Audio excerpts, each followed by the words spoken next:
আমি সঙ্গীতা আর আমার নতুন একটি ব্লগে তোমাদের সবাইকে ওয়েলকাম। কিট্টু আর দিদি গতকাল আমাদের বাড়িতে এসছে, তাই সকালটা আজকে শুরু করলাম কিট্টুর সাথে খেলা করে। আজ যেহেতু শ্রাবণ মাসের শেষ শনিবার, তাই আজকে আমি উপোস করেছি। আমাদের পাড়ায় বড় ঠাকুরের যে মন্দির রয়েছে তাতে আজ বড় করে পুজো হবে, তাই আমি আর মা দুজনেই উপোস করে আছি অঞ্জলি দেব বলে।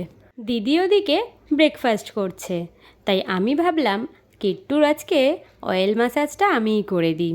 দিদি প্রতিদিন ওকে অয়েল ম্যাসাজ করে দেয়, কিন্তু যখন আমাদের বাড়িতে থাকে তখন হয় আমি নয় মা, আমরা ওর অয়েল ম্যাসাজটা করে দিই।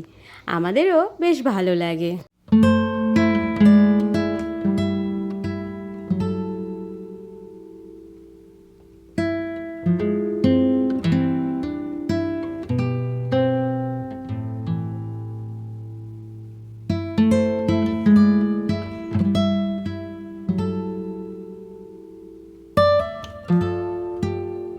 অয়েল ম্যাসাজের পর কিট্টুর পেয়ে গেছিল ঘুম, তাই ও কিছুক্ষণ ঘুমিয়ে নিল। ততক্ষণে আমরা ঘরের বাকি কাজগুলো করে নিলাম। এবার কিট্টু স্নানের পালা। ঘুম থেকে উঠেই কিট্টুকে বসানো হয়েছে গামলায়। আর কিট্টুকে দেখো, ও স্নান করতে ভীষণ ভালোবাসে, আর বিশেষ করে এরকম গামলায় বসে স্নান করা তো ওর খুব পছন্দের। তাই স্নান করার সময় কান্নাকাটি খুব একটাও করে না।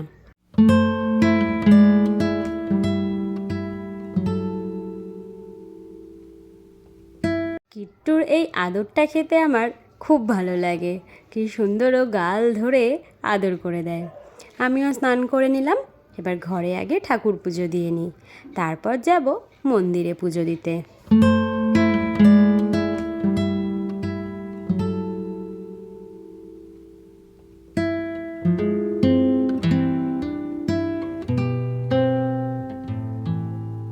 পুজোর সমস্ত জিনিস মা আগে থেকেই গুছিয়ে রেখে গেছিল। এখন সব জিনিস নিয়ে আমি চলে যাচ্ছি মন্দিরে। ওদিক থেকে বৌদি ফোন করেছে, মন্দিরে ঠাকুরমশাই এসে বসেও গেছেন পুজো দিতে। গিয়ে দেখি ঠাকুরমশাইয়ের সাথে সাথে আরও অনেকে বসে পড়েছেন পুজো দিতে। এবার আমি সামনে একটু জায়গা করে বসে নিয়ে গিয়ে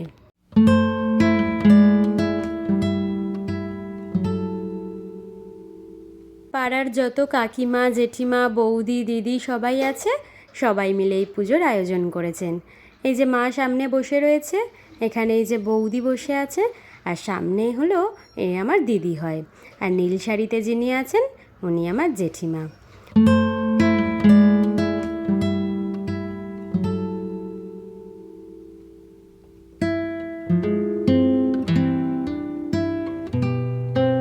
পুজো প্রায় শেষের পথে, আরতি হয়ে গেছে, এবার অঞ্জলি দেওয়ার পালা। পুজো শেষে বাইরে বেরিয়ে দেখি মন্দিরের সামনে প্রচুর লোক। সামনে বসে বুঝতেই পারছিলাম না যে কখন এত লোক চলে এসছে।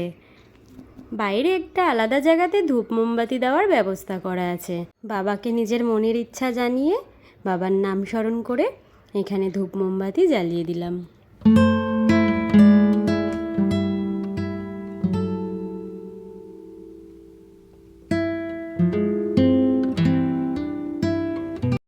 ওদিকে প্রসাদ তৈরির আয়োজনও জোর কদমে চলছে। এই যে আমার জেঠিমা, উনি সিন্নি মাখছেন, আর পাশে যিনি আছেন তিনি আমাদের পাড়ার এক কাকিমা হন। পুজোর শুরু থেকে শেষ অবধি পুরোটাই এই সমস্ত মহিলারা মিলে আয়োজন করেছে। আবার যারা যারা উপোস করে আছে তাদের জন্য বাতাসার জলের আয়োজন করা হয়েছে, এখানে সেটাই দেওয়া হচ্ছে। আমাদের পাড়ায় সমস্ত রকমের পুজোর কাজই মহিলারা মিলেই করেন। সে বড় ঠাকুরের পুজো হোক একদিনের জন্য, বা দুর্গা পুজো হোক 5 দিনের জন্য, আর রাধা গোবিন্দ ঠাকুরের যে পুজো 10 দিন ধরে করা হয়, সব কিছুর মূল আয়োজক থাকে এই মহিলা সমিতি। তাদের উদ্যোগেই সব কিছু হয়ে থাকে।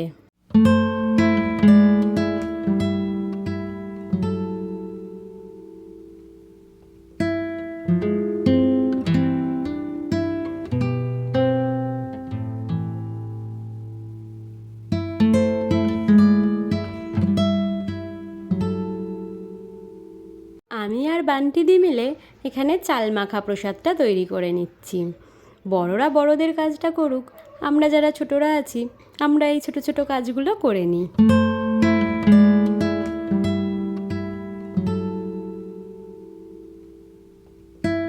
প্রসাদ তৈরির সমস্ত কাজই হয়ে গেছে।